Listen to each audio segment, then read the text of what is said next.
and welcome back to The Chosen Life. I'm your host, The Chosen Lawyer. Very, very privileged today to have a very good friend and somebody that I heavily respect in the industry, mentor in the world of life coaching and I would say, in wellness and the overall being as a lifestyle, our good friend Marla Warner. Marla, welcome to The Chosen Life. Thank you so much, Jonathan, and it's my pleasure to be here. So starting off, when we start an episode, I always like to talk about how we connect because I'll bring somebody on from a different walk of life. People always say, how do you know this person?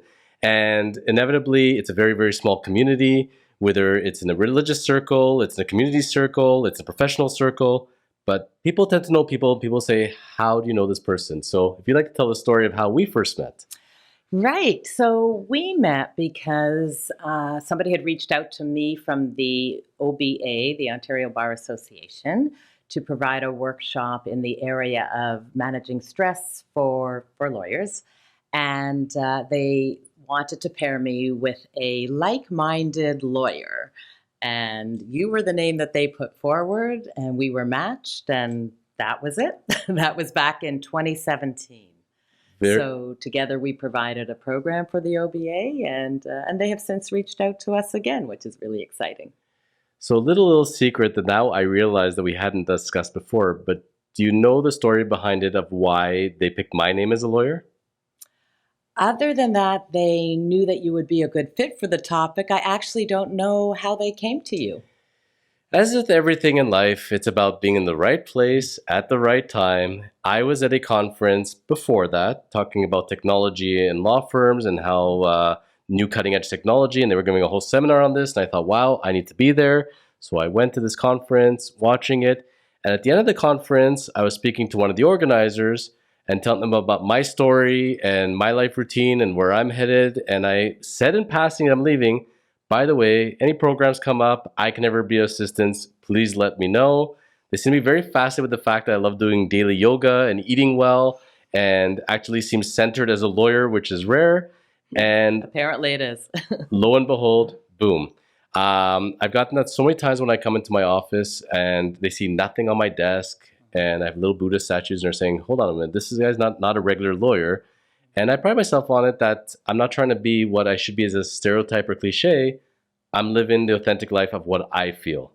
So that's how they found me. And then we got to meet, put together a program together back, 2017. It's amazing. This feels like 10 lifetimes ago. Yeah, it does. I got to tell you on a personal note, I was very, very nervous for that particular event. I knew your credentials. I watched your videos. Going into it, I said, wow, this is like closing for the Stones here. Oh, well. And you were talking first. Quite. And as we were there and we're presenting, we're the opening act for the whole conference. You're delivering as you do, because this is what you do for a living. This is your bread and butter. These are the people you help. And I'm sitting there in awe, and I'm like, I got to follow this now. And I went and did it. And we came from such different places and diverse backgrounds and with the same intention.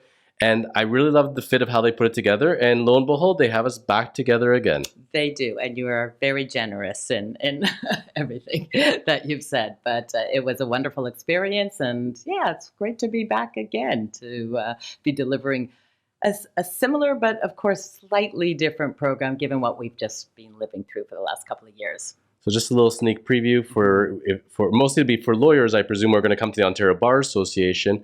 But for anybody that's interested in the topic, we are going to be speaking, we have Thursday, August the 18th, how to reduce digital overload and discussing how time to detox and essentially work-life balance and everything that gets encompassed under it. There's so many parts of it. I love it because I know I do a lot of reading for this. I try to set systems and goals for myself. And I think of it from a lawyer perspective, but usually when I'm reading about it, it's from a non-lawyer. And that's where it's great to see somebody outside of the profession that actually does this for a living and be able to come to us and say, hey, law firm, lawyers, profession, you guys are set up to self-destruct with stress. Let's not go this route anymore. There's a better way of doing it. Absolutely. Yeah, so really looking forward to it, and we'll dive in a little bit, I think, to get a little sneak peek for preview for people that are going to be interested in our conference, because this episode is going to air before the launch of the conference, so we'll make sure we have that out. Okay. But let's start off on the basics first of all. We got to know how we met, what we're up to. I want to know Marla Warner, this centered, confident, amazing, vibrant woman. How did she come to be, and how did you think of doing what you do for a living? Where did it all begin from? Wow. Okay, it could be a very long story, so we'll have to make the abridged version. But Semi-abridged. It's okay, please. I would have to say my path really has been very organic. I was out of the womb somehow, always interested in movement and health and well-being, really from a young age. And I remember doing yoga classes on the television, in our living room, at 8, 9. Somehow that appealed to me. But I went through to a program in kinesiology, which really appealed to me, the science of human movement. And then from there, I started to work in, at the time, what was right after university, a very elite fitness institute, a fitness center called the Fitness Institute. And in the couple of years that I was there, I wanted to pursue something else, which was another passion of travel, as well as working with people from a health and well-being perspective in developing countries. And so I joined an organization called Crossroads International, a non-denominational organization, and I went to West Africa, to Ghana. And I did that because I thought I wanted to pick the country that I would least likely be hopping on a plane to at any time in my life for a holiday. It had to be English speaking. And that was just an incredible opportunity and experience and perspective. And while I was away and having seen people with so little who were actually quite happy, who were incredibly resilient, that was really the beginning of me thinking about what I wanted to do next, which was to work around stress. Resilience was not a word we really used back then, but certainly stress management was. And given that we had so much here, I wanted to dig into understanding that more and working with people around understanding and managing stress. I got to ask you one question. It's jumping in my mind. How much time did you spend in Ghana? How long were you there for? I was in Ghana for 6 months, but I was in Africa for 1 year. So I went from West Africa to East Africa, and then I just traveled with a backpack on my back. And roughly time frame of this? Time frame, 1987, 88. So a couple years ago. A couple years ago, yeah. But would you say... most of my demographic was settling down and getting married, and my poor parents, I had to say. And my daughters in Africa? It was a rough time for them. But would you say very much a life-changing experience? Completely, absolutely. If you had not gone and done that year, would you think you're the same person you are today? Not quite. Not quite. No, that experience was certainly life-changing. It was inspiring and on every level. I think I would have been close to the person I am today, just with the interests that I had, but absolutely.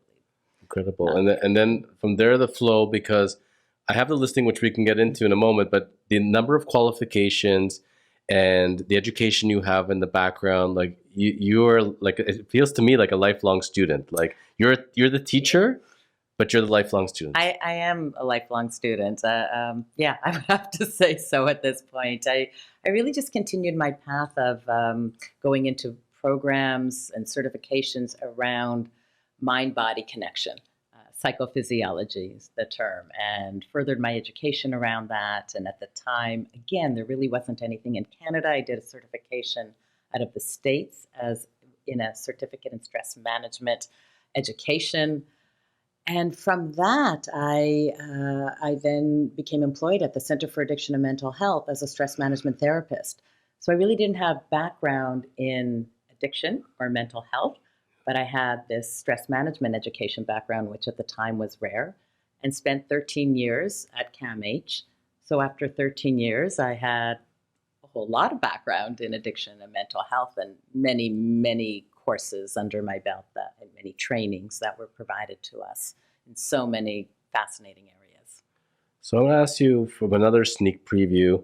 I've had this image in my mind, and what the root of all evil is. And tell me if you think this is true or not true, but I believe this is the root of all evil, and if we can deal with this horrible creature, all our lives be better, we'd live longer, feel better, get less sick.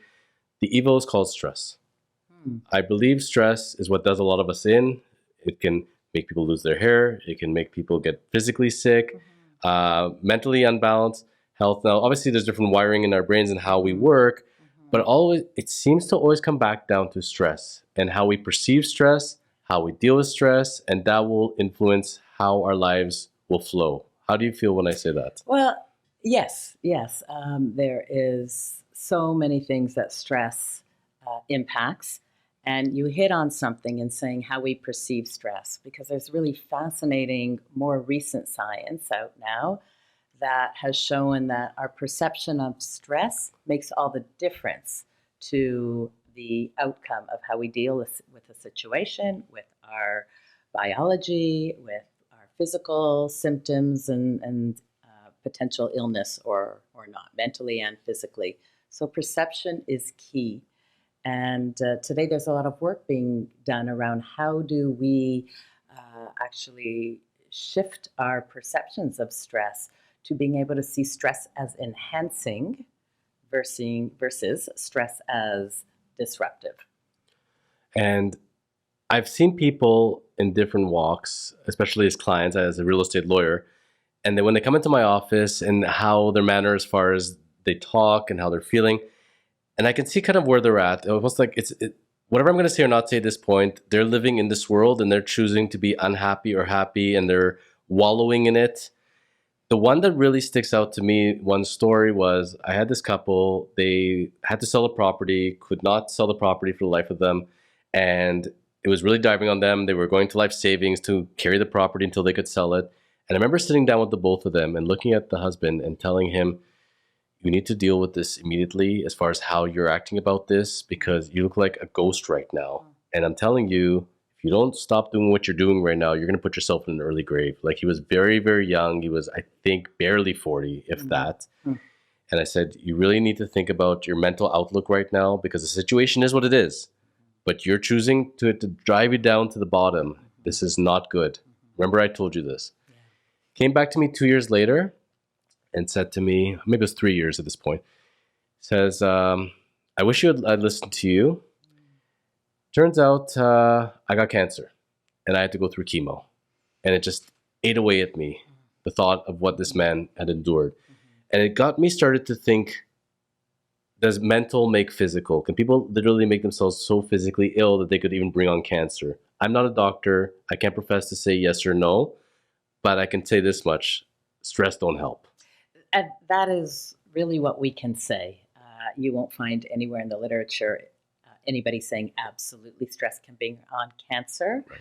And I actually do work at Wellspring, which is a cancer support center, and lead programs there. And so we're pretty clear in that language. Yes. But we know that it can exacerbate things that are going on already in the body. And really, as you said, it certainly doesn't help.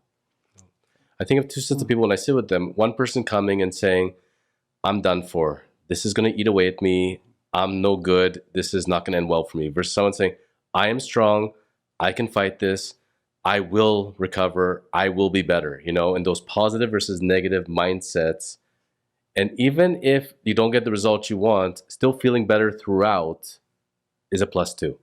Absolutely. And what we say to ourselves makes a big difference. So you've hit on a number of really excellent coping mechanisms, and the inner chatter, what we say to ourselves, makes all the difference to how we feel, to our perceptions, and to our behaviors and responses in situations. So it's really important to get to know our own inner chatter as well and see, is it like spiraling us down, or is it sort of spiraling us up into a place where we quite literally, when we're not in a stress place, see more options, are able to be more creative, maybe to be more in a problem-solving frame of mind, versus when we're stressed, it's not just kind of an idiosyncratic thing that might happen to you or to me. When we feel stressed, we can't problem solve. It really is an effect of cortisol, primarily in our brain, and that our perceptions, our focus really narrows, quite literally. So it becomes really hard for us to see outside of the problem, whatever it is that we're dealing with.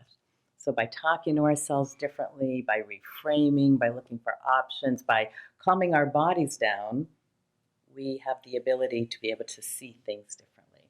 And we can always approach stress by either working with our bodies physically, relaxation techniques, breathing techniques, those kinds of things, or through our thoughts. Whatever works for us is the one to work with. Well, I got to say from there, I normally save it to the end, but I'm going to throw a plug in right now. And simply because the woman says it, she means it. She's got the background for this.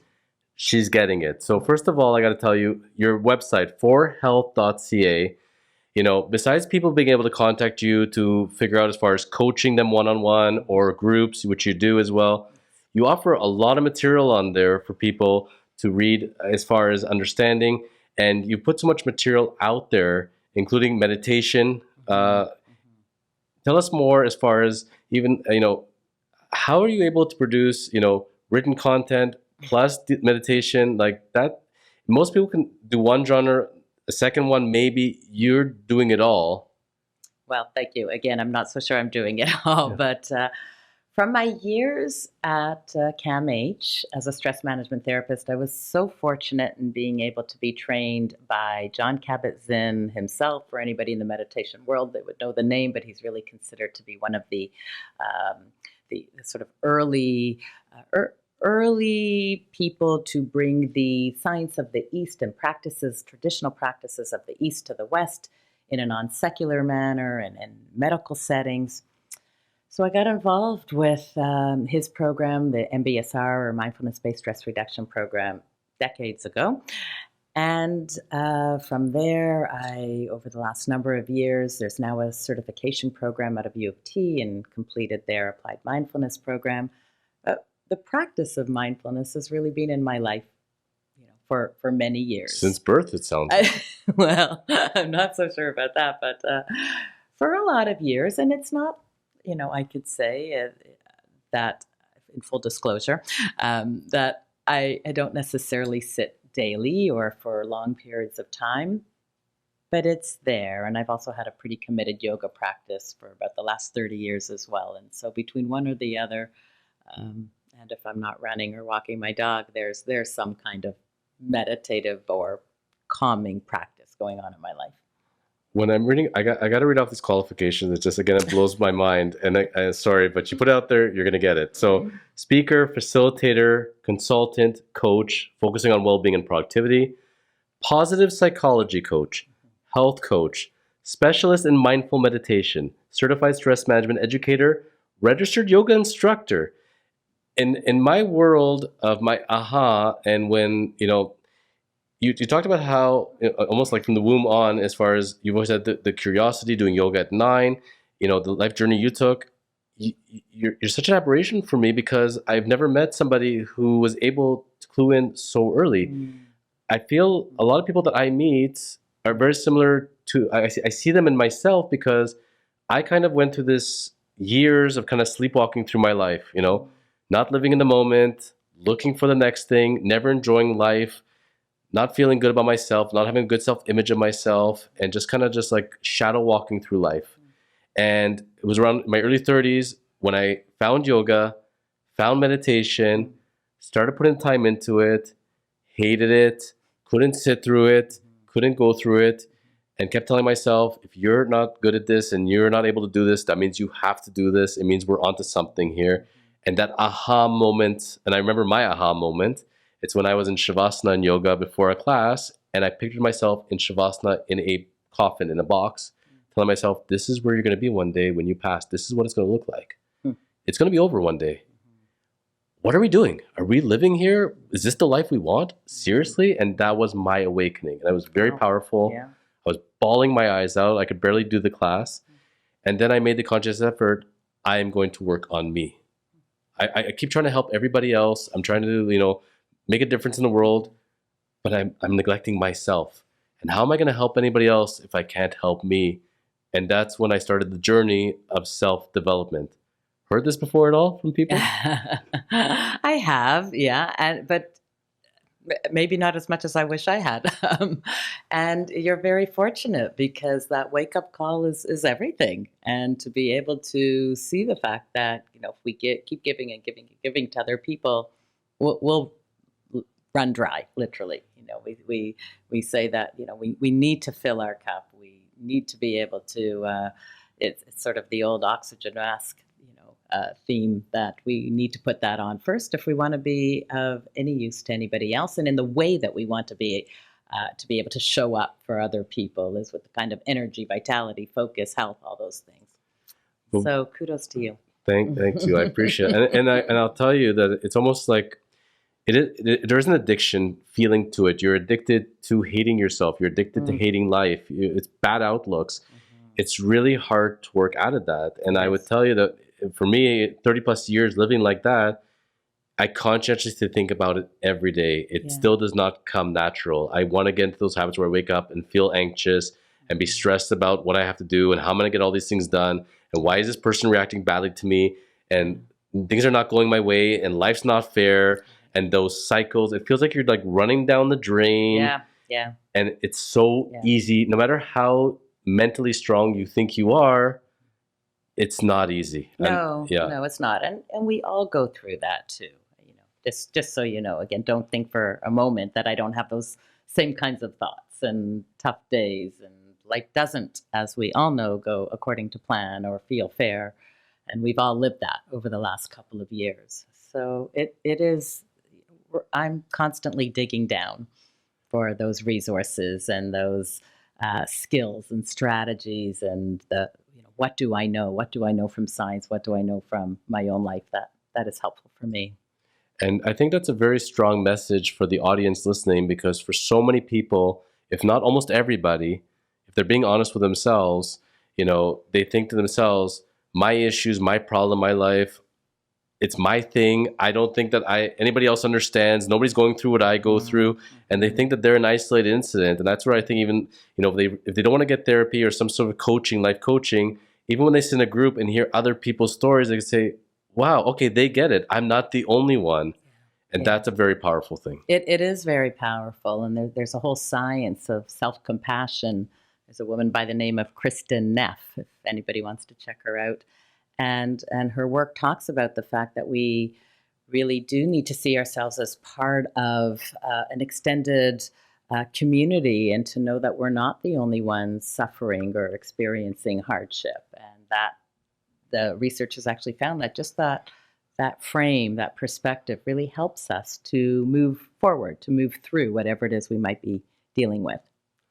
So, when we're growing up in our respective households, especially you and I growing up in our, Jewish households with our Jewish parents, if they came from Israel, wherever they came from, one of their famous lines is, I know everything's my fault. You might as well blame me. But the truth of the matter is, there is a lot of blame to be had there. I think as far as generally when people trace back their life, I think from the time we're born, and again, not being a scientist or a doctor in this, but the whole genetic versus environment debate, but the people who raise you, your caregivers, and the influence they have on you, for a lot of people, that helps shape a lot of life. I can tell you, I can sit with guys my age in their 40s and 50s, and we talk about it. And there's a lot of trauma out there, because it was a different way back then, as far as more discipline, more assertiveness, yelling. Those were the norms in those times, many, many generations ago. A lot of people went through.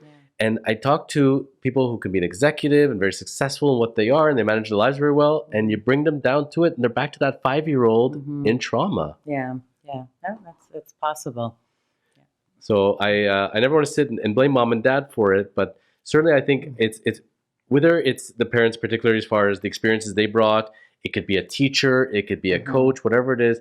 Somebody I found with talking to people, at least from my life experiences, it's enough that one person was hard on you with something that was important to you, beat down your self-confidence, and people can carry that trauma throughout. Yeah, they definitely can, and I think that that will be perpetuated for probably forever. There'll always be somebody out there who will beat down your dreams or your passions. I will say I was fortunate. My parents were wonderful role models, and my athleticism and passion for athletics came from an early age of having two parents who were, back in the day, my father was an amazing tennis player who never stopped playing in his entire life, and my mother as well, and just look for healthy options of activities for us to do. And so, fortunately for me, I really had a wonderful experience that way. Which is fantastic. It And is.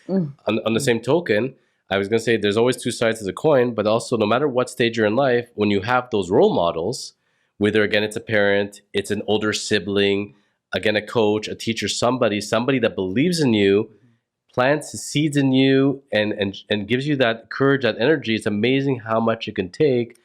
But that's where again, it's sad when somebody doesn't feel good and they isolate themselves versus being around people that can help support you, love you, and having that community is very big for people. And that's where one thing I always advocate for somebody that, let's say, is a close friend or a family member or somebody that says, I'm really down right now, I don't feel good. Think of some people that make you feel good about yourself. I say go out for a drink with them, go for a walk, anything. It's so therapeutic. Absolutely, and we need people around us, and that's a huge piece that's come out of COVID is all of the isolation, and there was so much written about the impact of all of the distancing that we had, and there's so much science behind the need for us as humans to be connected, to have a sense of belonging to other people, and we lost that for a couple of years, and some people, of course, more than others, depending on your situations, but always to be able to reach out to a friend when we're not feeling well is exactly what we need. But it's hard because when we're not feeling good, that we don't feel like, often we don't want to be a burden. We just aren't feeling, joyous and happy. And so why would we reach out? And it's a sort of a little note, I think, to put up on our mirrors or doors somewhere to say, if you're not feeling well, reach out. It is just about the most important thing we can do. And always great to have that friend who makes us laugh and to reach out to them, particularly more than anybody else, if you can have a good laugh with somebody, even when you don't feel like it. Because it changes your brain. It changes your hormones, your biochemistry, and we actually will feel better. But for us that have been on this earth for long enough, we've coped, we know, but we've gone through those developmental years. Imagine, I can't imagine what it'd been like starting grade 1, starting grade 5, grade 7, and doing that at home, not having the socialization, not having the teachers around me, losing those developmental years. I can't imagine what the adolescents growing up to teenagers, what they've gone through.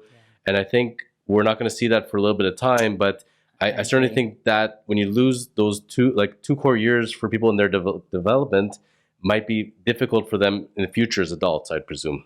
I would think so, and I can only imagine, like everybody else. I don't don't have the looking glass on that, but I believe that we won't really know the effects of all of that for another couple of years on younger people.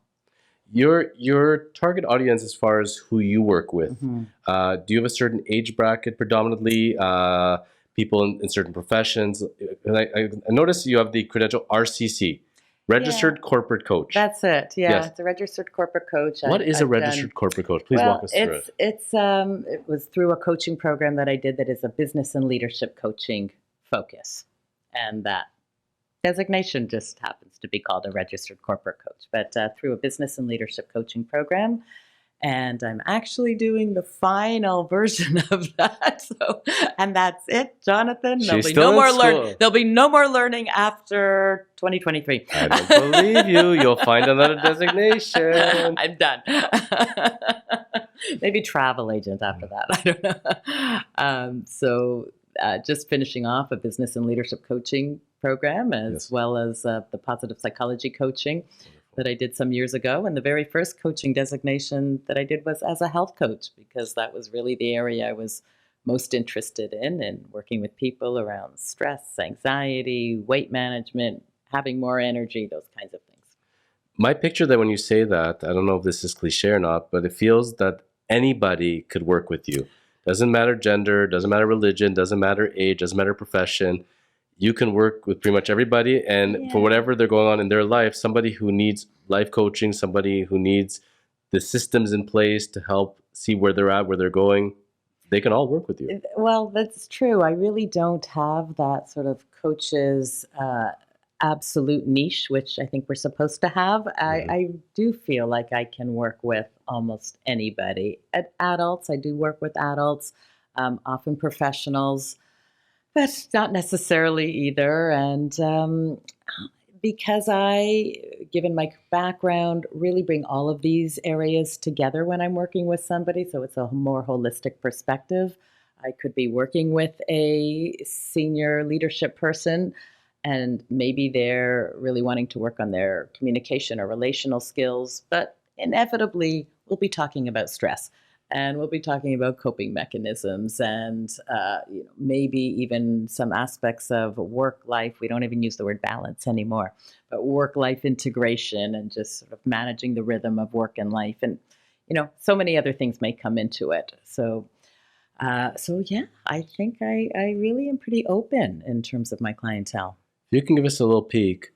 Everybody was in love with work-life balance and what we're striving towards. What happened from the shift from balance to integration? Okay, so Please. balance really denotes that like a teeter-totter seesaw. Somewhere in there we're going to find this optimal balance. But the reality is, as we all know, life doesn't work that way. If we happen to find ourselves in a moment of balance, it's a moment, before something comes and throws us off balance again. So the terms that have been tossed around that I've seen over the last number of years, work-life integration. What I really like is work-life rhythm. It's about finding a rhythm. There will be times where we're going 100% out on a project or a deadline, but to know that within our calendar or our planning, we're going to take some time to re-nourish, to re-energize, refocus, do whatever we need to do, again, to fill that cup for ourselves so that we maintain our focus, our health, our ability to have good relationships, those kinds of things. So really finding what is a rhythm for you, or the idea of work-life integration is that we're ensuring that we're integrating all parts of ourselves into our lives on a regular basis, like you going to yoga on a regular basis, ensuring that you're eating well, that you might get really busy with different files, but those other parts show up on some level. So because if we aren't integrating all parts of ourselves, we will start to feel unwell. We won't feel fulfilled, satisfied. Our energy will feel depleted. So that's the way that we look at it today. I like that a lot, actually. I didn't think I would, but when you explain it to me, I'm like, yes, that makes sense, actually. Because it's so funny. I see it in one way, and what I thought work-life balance was for me. And as far as the priorities of work, priorities of life, trying to find my blend. And I can see how people would be very concerned. I'm not balancing enough. I'm not doing enough. And like you're saying, the integration rhythm, that makes sense because it's a more realistic picture of what actual life is. And to not feel if you're not finding that perfect balance, you're out of equilibrium. No, but as long as you're keeping in mind that there is different parts of life and trying to integrate, I love it. Yeah, I think that works a lot very well. Yeah, because the other is just not realistic. So why strive for something that's just not realistic? Then we'll only feel depleted even more. I think if there's any benefits out of COVID that have come through, besides the fact that we're now in a more of a virtual world as far as paperless, and as far as the benefits goes that way, which we were all headed in a lot of our professions, regardless, especially in law, I think it's also the screaming of the need for mental health. And in so many professions, whether you're a chef, a lawyer, an accountant, a plumber, there's always that need, tough it out, don't worry about it. You gotta be a pro, you gotta get it done. And where it really hit me was the idea of, okay, you go to a gym, and you spend all this time on your physical body. It's so important to be all shaped, nice, flexing, fine. What the heck are you doing for your mental strength as well? And for so many of us, very little. And not before, many years ago, you would not openly say, I'm in therapy, or I'm reading about myself for self-development. That was a sign of weakness. You would not go there at all. You wouldn't want to be seen that way. Right. Now you have athletes standing up saying that, hey, I'm taking a mental break here. I'm not feeling good about this, and that's okay. And for people to start to put the work in for mental strength as much as their physical strength, that's a beautiful thing. Have you noticed now in the past 2 years, at least, more of a shift towards strong mental health? Absolutely. And the last 2 years have been quite busy for me with companies because have done so many webinars around educating on mental health and educating people within organizations, but also very much educating managers and leaders around mental health and how to speak to people who are challenged, or how to speak to people so that people will open up and talk about what's going on with them. Because again, COVID really brought to the fore just all the many challenges people had. Mental health has suffered. There's many, many statistics, which I won't rhyme off right now, but we are very clear in Canada and the States and everywhere in the world. The just how mental health has been impacted on so many levels, anxiety, depression being the primary mental health concerns that we've seen, and people have not been doing well. And so this whole area of really breaking down stigma has been so important, and that's what you're referring to, and having open conversations, and organizations bringing people like me in and others to talk about mental health openly, to understand it, to understand that it's an illness like any of diabetes is an illness, any other illness that we have, and that we need to caretake it, manage it, support it, and that people absolutely can function effectively with mental health concerns, and be off work and come back to work, again, as somebody would who has put out their back and has to be off and come back. You brought up a point that was ringing in my ear, and I've used this example many, many times. Regardless, again, of the profession, I have somebody who's coming forward and they want to open up a restaurant, for example. I tell them, you're a chef. You're probably an excellent chef. You're really good in the kitchen. You're probably a terrible business manager. Lawyer wants to open up a law firm. You're a great lawyer. You know how to close transactions. You know how to go to court and sue people, get decisions. But you're probably a terrible business person. You're probably a terrible manager. And not because you're a terrible person or because it doesn't come naturally. It's because you don't have the background in it. It's amazing. And, when you have a big enterprise and you have hundreds, if not thousands of employees, you have a department for this, department for that, everything is set up nicely that to deal with marketing, we go to the marketing department. We go to HR, we go to the HR department. The reality is, for most mom and pop operations, small businesses, whether it's a law firm, an accounting firm, a bakery, whoever it is, they are everything. All those departments. Yes. And they have zero understanding, zero background, zero education.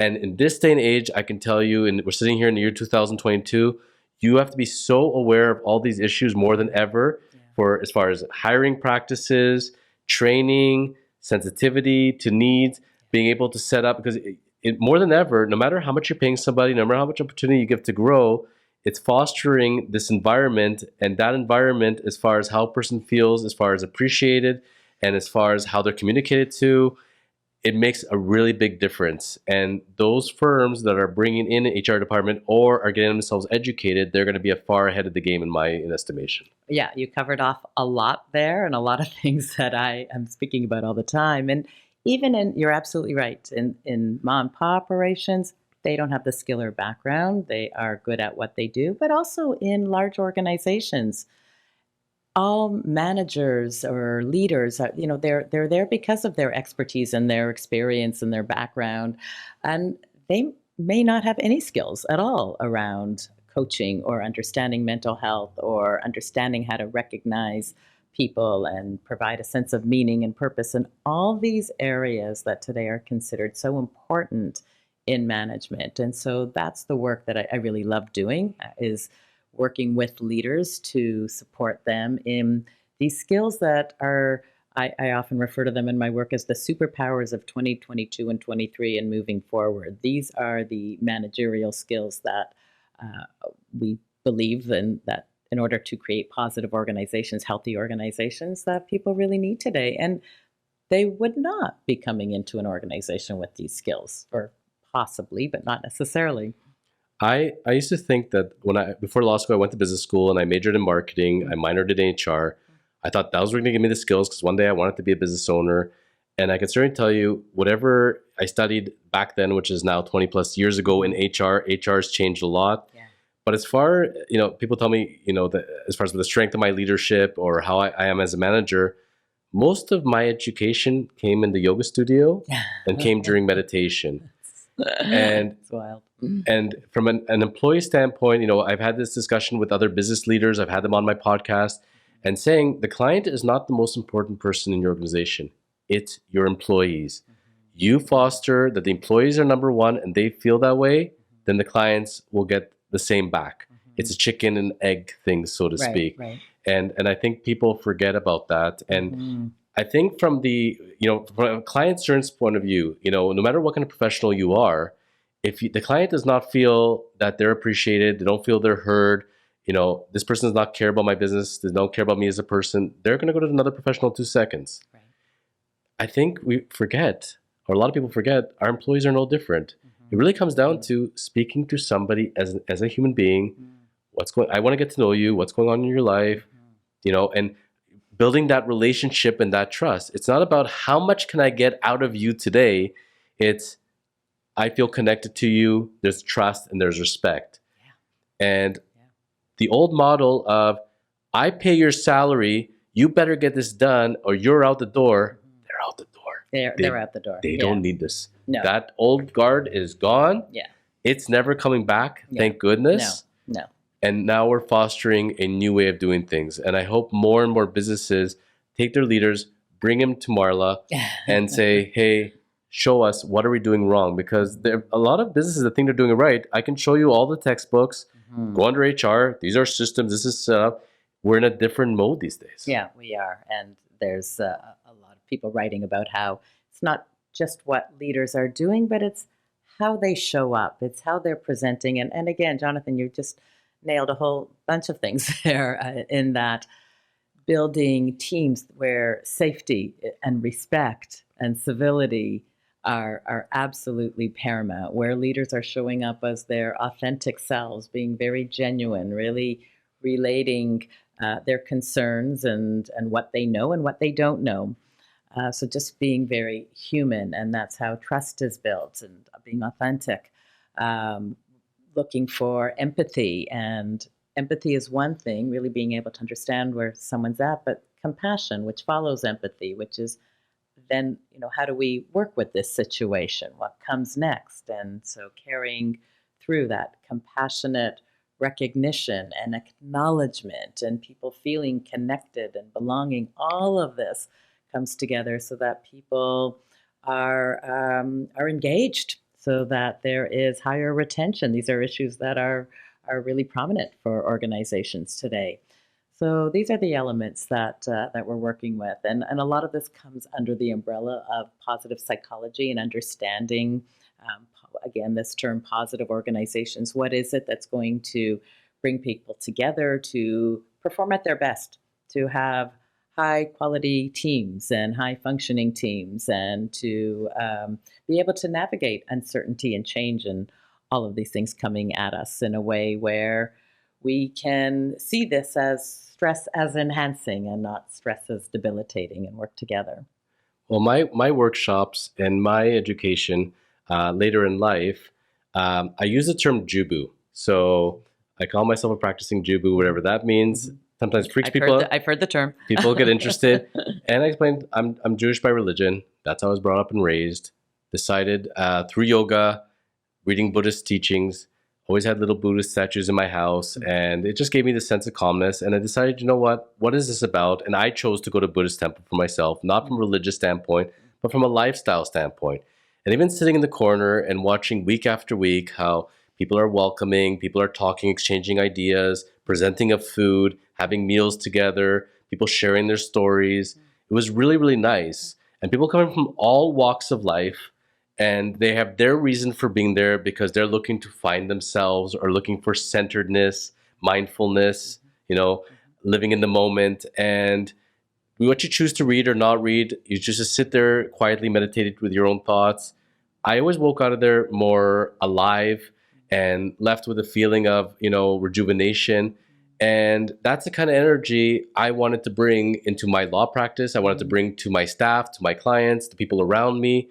And then as I'm sitting with them, we're now feeding off of each other, Absolutely. You probably heard this one as well many, many times, but and I like to use this one where somebody comes to me, they're upset or they're crying, they're saying somebody yelled at me, and they're really upset. I tell them, step back for a second here.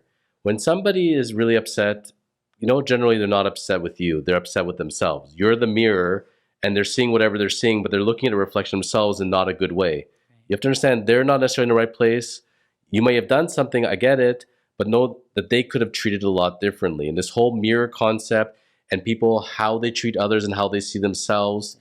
We live in, unfortunately, still a time where it's so easy to blame others. Yeah. Something goes wrong. We need to find a scapegoat immediately, and who did something wrong. Why can't we just focus on, let's find a solution? How can we each be better within ourselves? But this epidemic of the blame game, is it ever going to end? Yeah, I don't know. I wish I could answer that question. Because if we could, we'd probably be making $1 billion. But on the same token, we'd also have a lot happier people in society. We would. And it's people experiencing this moment of stress. Yes. And there's a term you've probably heard called the amygdala hijack, where there's part of our brain that triggers our stress response, gets triggered.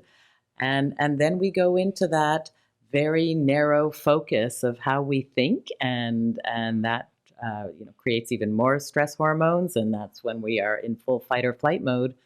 And blame is one of those ways of thinking that just sort of takes us right down, and we can't get out of it. So it's not what we want to do, of course, is be able to take a pause, take a breath, reset, and respond, as you're saying, in an effective way, and in a way that allows us to ask a question, or say, what's up with that, and is there another way we could look at this? But we're down that rabbit hole of full-on fight or flight response, and it takes an aware person to be able to say, okay, stop, breathe, pause, reflect, respond. Since somebody can walk and talk, the response has been, who broke that? Oh, they did it, Yeah. And I get it when you're 5, fine. But when you're sitting in a law firm and you're 40, 50, 60-year-olds, at some point, did people not realize at some point, if I stood up and say, hey, this is on me, what part did I play in this?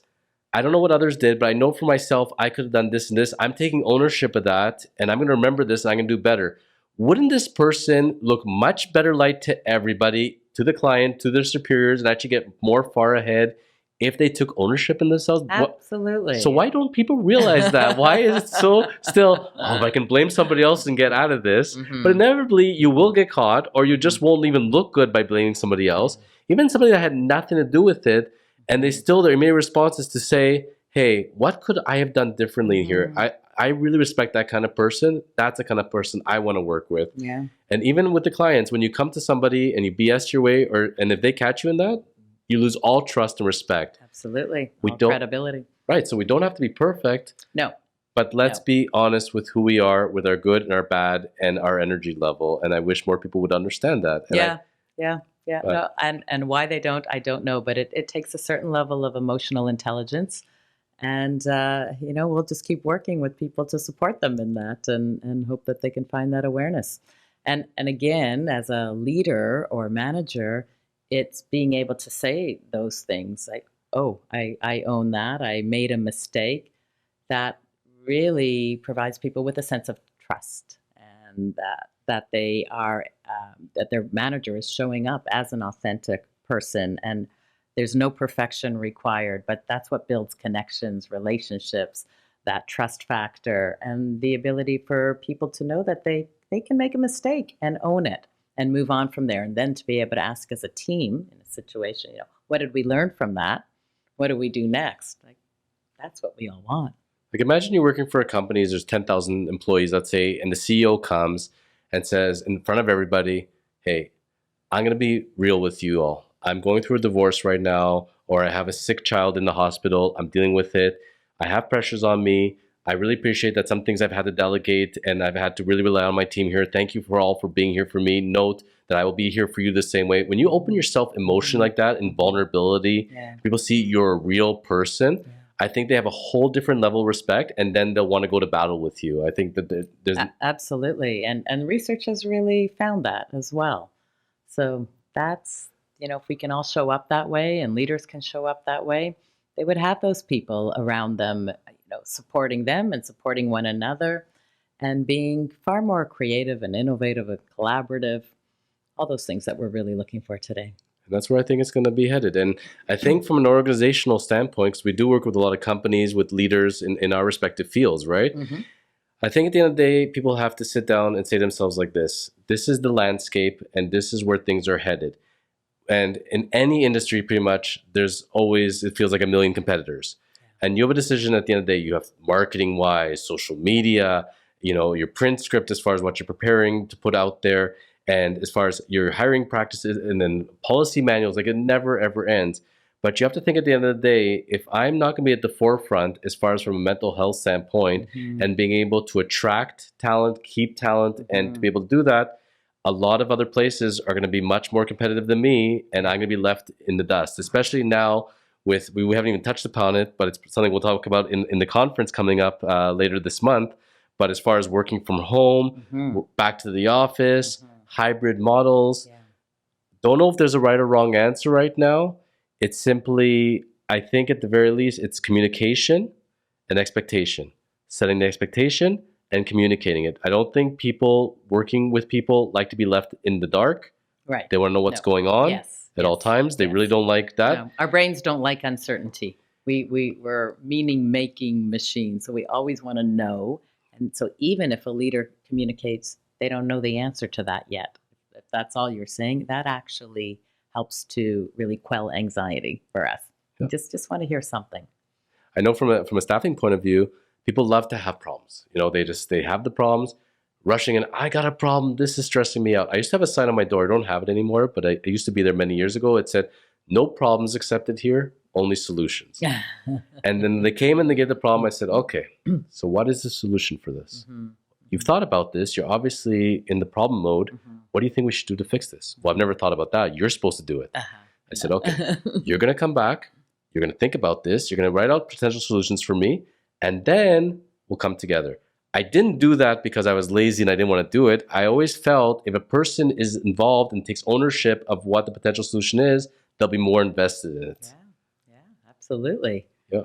And like we know from the world of coaching that leaders, the most effective leaders are those who bring their people into conversations and problem solve together, exactly as you did, or in a conversation together to be able to ask questions like, what do you think the options here are? Or how else can we look at this situation? What have you tried in the past that's worked for you that might actually work here? But asking questions that have people thinking about possible options and possibilities. Because yes, when people come up with their own answers, they're far more invested in the process and the outcome. But it's incredible, though, the different leadership styles, and there's so many of them, and there's no right or wrong way of being a leader. No. On the one hand, you have the raw person. I'm in your face. I'm going to tell you how it's going to be, and you're going to follow me, and we're going to get to victory. Those type of old school coaches. Then there's the lead by example person that does it but doesn't speak as much. I always say there's never a right or wrong leadership style to it because there's so many different types of staff and people and different levels as far. And again, people also throwing in that top bottom. It's really nice when we all feel like we're on a level. Yeah. Not talking down to each other, up to each other. Yeah. We all feel we're in this together. Yeah. And that's really all I can speak to. I'm not an expert on leadership and certainly won't profess to be. But I know that again, from a coaching perspective, that more and more leaders are being supported in coaching and understanding just how to have conversations with people where they really listen.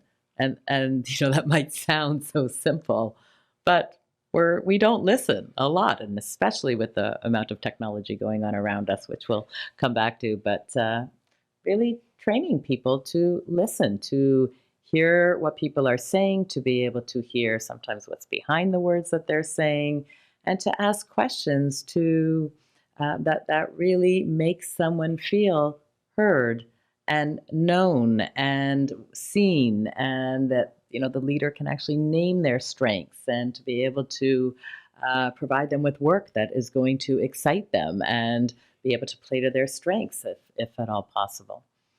But imagine a world where we're saying how to reduce digital overload. It's all digital overload. Think about it.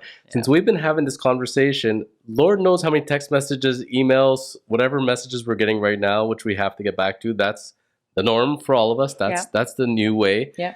Being able to sit face to face to this, how nice is this in a rarity where we're so used to the Zoom world? Yep. People text messaging or through Teams, very little picking up the phone anymore, hearing somebody's voice. Yeah. We're so disconnected from people that when you're actually around people, it's I'm not gonna say it's weird, but it's different. It's it is, yeah. But you feel you're feeding off someone's energy, you know? Yeah. And I'm feeling much better since you've come into the room. Oh, and good. There's this little bit of research that I love that is about how we do feed off people's energy. We absolutely do, for lack of a better word, we'll say energy. And, again, we are, as humans, we're wired to connect, we're wired to belong. And that we know if there's 5 people sitting around a board table and one person has the strongest either upbeat or downbeat energy, that person is the most contagious person in the room. We really catch people's energy, which I think is just fascinating. And then the kicker on that is if you're the person in authority, manager, supervisor, leader, your energy is the most contagious energy.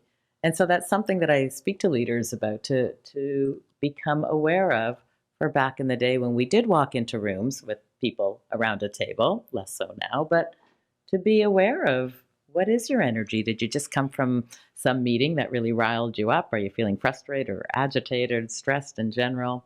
Because how you come in and present, they're all going to catch that. And creativity and innovation and collaboration, that goes down the drain if they're all feeling stressed as well. So really important, actually, to be aware of our energy and the fact that we are contagious beings. And yes, it's always lovely to be across the table from somebody and somebody with particularly, it's why we like being around people who have positive, good energy, because we want to catch some of that. I never thought consciously of what I was doing when I walk into a room, meet people, but then I started to realize, as you're saying that, I'm thinking of things I've read, and I walk into a room, I don't know the people, there's a table there, I tell myself, I'm the chairman of the board. I'm here, big wig, let's do it. But it's not because I'm looking like I'm above somebody, it's because I believe in me. I'm walking in, I'm confident, like I'm running the show, let's do this, give people the respect, but I don't come in meek. I'm not like, oh, why am I here? I hope they're not going to call on me, Yeah. When you do that, how many times people go to job interviews? Right. I don't know if I'm qualified for this, but I hope you consider me. You're not getting that job. No, it's not happening. It's not happening. Yeah. I've given this example many, many times, but somebody who wants to get a job, I know I've hired enough people. If they follow one simple formula, and you can steal this one, by the way, it's guaranteed to work for anyone. Writing it down, yeah. You walk into a room, you're meeting the people for the first time. You've done the research. Here's your company. Here's what you're about. Here's what you do. Here's what you need. Step 2, here's who I am. Here's what I do. Here's what I'm about. Familiarize yourself with me. Step 3, this is why we're going to work well together. I can see the fit. Bring me in. Give me a try. I'll show you. I'm ready to go. This is going to work. Step 1, 2, 3, I can't see how that fails. I remember going once for a job interview. I said, I literally am not leaving till you give me this job. I'll come tomorrow. I'll work for free. I'll stay for a week. If you don't like me, kick me out. You got nothing to lose. Literally, I'll come this afternoon. And I really wanted the position. I knew the company. I did the research. I explained to them what they did, why I felt I had good progression, and I believed in it. And it's amazing that people even show up for a job interview. They want a job badly. They have no clue who they're meeting. They have no clue on the person who's interviewing, their background. Right. Don't even know what the company does. Yeah. It was such a lack of detail. I don't see how you're getting that job. No, and you're probably not, but you need to tell us the end of the story. Did you get the job? I did get the job. They thought about it, and they called me back a week later, actually. They came me to a Starbucks, and I came to the Starbucks to meet the person, and he said to me, okay, so we are prepared to take you, actually, and we want to bring you on board, and then here's what we're prepared to offer you. And I said to him, okay, interesting. And I knew what the market was. I said, okay, that's a little low, but that's fine. He says, that's what I'm prepared to bring, and we'll see where we're at in like 3-6 months. If you want me to go back, I'll go back to them and see if we can come up a little bit. but I may not have an offer at that point. So you have to make a decision now. Mm-hmm. And we're looking at each other for about 5 minutes, not saying a word. And I said, yes. I said, I'm not doing this ultimately for the money. Okay. I knew in my head, I dug myself into a hole, probably how I'd worded something, and I probably undersold myself. And I said, you know what? That's fine because I'm here for the experience. No problem. I ended up staying there for 5 years. So, okay. So that worked out well. So that's a good end of the story. Yes. And that's one of the things when I hire somebody, I always, we always ask me and my partner, are you here for a job? Or are you here for a career? And the one thing I can say as far as looking at resumes, and I'll say is that every employee of any industry, employers look at this, that jump, the constant jump every 6 months, 1 year, 1.5 years, 2 years. In 5 years, you've worked for 7 companies. Why? And that just shows lack of stability for the most part. But that's very, very common. People leaving for a few extra dollars, people for more vacation time, location, whatever it is. It seems like it's very difficult to get lifers anymore. People are just prepared to jump at a moment. And I don't know if that's good for their progression for their career at the end of the day. If every time you're reintegrating into a new place, you got to learn new methods. How much are you really learning your particular skill set? So that's a whole different challenge for a different day. But I would have to say that also goes along with how employees are seeing their careers, how employers are seeing their employees, and it's a whole cycle that we need to figure out together, certainly. No, that is definitely a conversation for another time, and perhaps somebody who can shed some more light on that. But I am aware that for younger people today, it's not uncommon that they will shift far more than we did throughout our lives, and it's not necessarily seen as such a negative. People are looking for more different, varied experiences. Absolutely. So on the last note for today, and we've covered a lot of good ground today. I think people watching this, we've hopefully made some kind of change in the world. In my mind, even one person listening to it saying, hey, I can relate to this. These are things I struggle with. They get it. Maybe I should start shifting my mind a little bit. If we could have reached that one person, I think we've already had a victory in that way. Absolutely.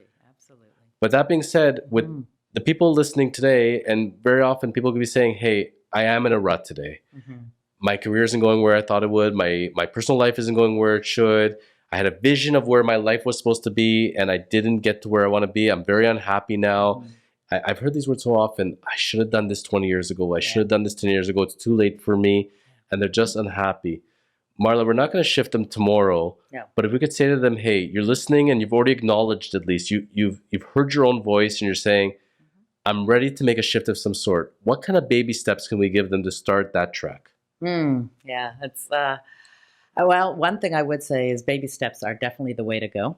We don't shift with big steps. So I know in my own coaching, I really work with people to take one small step, and it has to be really targeted and relevant to whatever it is that they're ultimately looking for. So it's a really very personal situation to say, generally, what steps should they take? I think becoming self-aware is really their first step, is thinking about what they do want versus what they don't want, and writing that down, visioning it in any way that works for them, seeing a picture of what it is they want. First, knowing that is the first baby step. And from there, I would say, if I had to throw one more thing in, I'm a really big fan of coaching, whether it's physical or mental. Finding a professional that you trust, that will be able to work with you. I think that kind of relationship can help a person grow so much further than if they try to do it on their own. They don't have the training for it. They don't have the education in most cases. But I get told so often, I don't need to go to the yoga studio because I got this. I can go watch it on YouTube. I need to go to therapy. I can watch a couple of tapes on YouTube. YouTube fixes everything now. And I tell them, hold on a minute here. So I always give the example of LeBron James. LeBron James has a coach pretty much for everything. LeBron James spends over $1 million a year just on his body. Has the people for the workouts, for the cooking, the rejuvenation chamber, whatever else is, plus psychology coaches and everything else. Am I better than LeBron James? Do I not deserve what LeBron James deserves? You deserve every bit that he deserves. Absolutely. And then I said, okay, what about tennis? And I had this discussion literally last week with somebody. I said, I don't need a private sessions in the gym. I know what I'm doing. I said, okay, fantastic. top tennis players in the world, Nadal, Yeah, does he not have coaches? absolutely. But he's a top tennis player. What does he need a Yep. coach for? Yep. Because guess what? They're going to see things differently in you. They're going to push you differently than what you're going to go through. Doing it on yourself, whether it's physical or mental, in my mind, you'll reach a block. Somebody who can see it beyond you, in a different voice, different perspective, could take you to another level. Yeah, absolutely. I just was speaking with somebody earlier today who said that coaching is really being seen as the second fastest growth industry. People are reaching out to coaches more than they ever have. And for all those reasons, and there's also an accountability piece there too. I know, and I'm coached as well, that once I'm accountable to somebody, I'm going to be checking in with them. I'm far more likely to actually go through with whatever it was that I had set out for myself in that time period in between.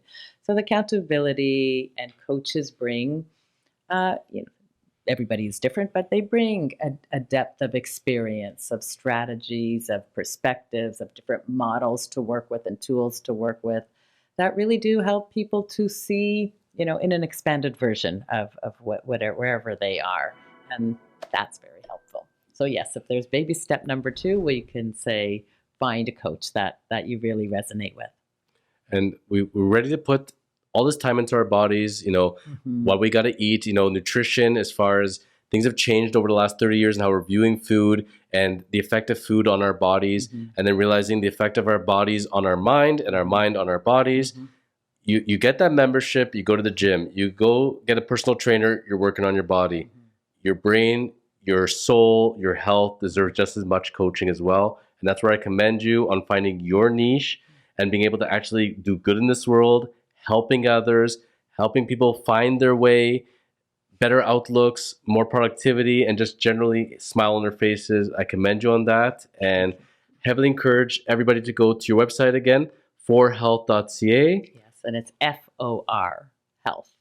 Yes, as opposed to a number 4. Not the number 4, FOR health, and they're going to see it in the link. It's going to show it there with your name as well, so they'll be able to just click on it, get right on there. Lots of great materials again. Amazing. Even if somebody's not working with you, you're putting that material out there. Hey, these are things you can read, and you're giving a lot of great material out there. So I'm saying one-stop shop for mental health. Let's get started over there. Thank you very much, Jonathan. Very generous of you. A pleasure, Marla. Thank you so much for taking time out of your busy schedule for coming down to the studio for us to get to speak, help the world, see where we're at. And I'm really looking forward to seeing you again. So the date, Thursday, August 18th, the Ontario Bar Association. Time to detox, how to reduce digital overload. We'll have some fun in that presentation. We definitely will. I'm really looking forward to that. Thanks so much for today. It was a pleasure. And thank you. Talk soon.